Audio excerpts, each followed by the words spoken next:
आज खूप दिवसांनी गॅलरी साफ करायला हात लागला होता। गेले कित्येक दिवस पाऊसच बंद होत नव्हता। पाऊस चालू असल्यामुळे काय झालं, सगळ्या भिंतींवरती काळं असं शेवाळ चढलं होतं। हे खरं हिरवं होतं, जेव्हापासून ऊन पडले ते काळं झाले आणि खूपच खराब दिसत होतं ते। शहराच्या ठिकाणी गॅलरी साफ करायचा टास्क नसतो, पण पाणी कसंही वतायला येत नाही आपल्याला तिथे।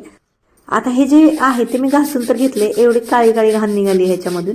आणि मी जर असंच पाणी वतलं तर खाली कोण येणारे जाणारे असतात किंवा वाहनं लावलेली असतात, लहान मुलं खेळत असतात, तर त्यांच्या अंगावर हे पाणी जातं। म्हणून हा टास्क म्हणजे कपड्यानं पुसून घ्यायला लागतं, बदा पाणी वतायला येत नाही ह्याच्यावरती। आणि ह्याच गोष्टीमुळं खरं तर डिले झालता मला ही गॅलरी घासायला। एकदा दोनदा असं वाटलं पाऊस चालू तोपर्यंत घासून घ्यावं, पण पाऊस असला की भजी खायचा आणि चहा प्यायचाच मूड होतं, गॅलरी घासायचं काही मूडच व्हायचं नाही। फायनली आता दिवाळीच्या सुट्टीला गावाला जायची वेळ आली आणि म्हटलं त्याच्या आधी तर ही घासून घ्यावी, आल्यानंतर खूपच घाण होईल।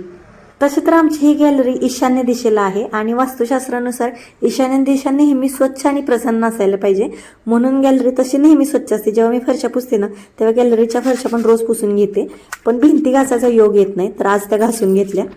आता शहराच्या ठिकाणी गॅलरी म्हणजेच आपलं अंगण असते, कारण इथे कधी कधी आम्ही चांदण्यामध्ये जेवायला बसतो, चहा प्यायला बसतो, गप्पा मारायला बसतो, तर ही स्पेस खूप महत्त्वाची आहे आमच्यासाठी। आता आता छान स्वच्छ झाली आपली गॅलरी।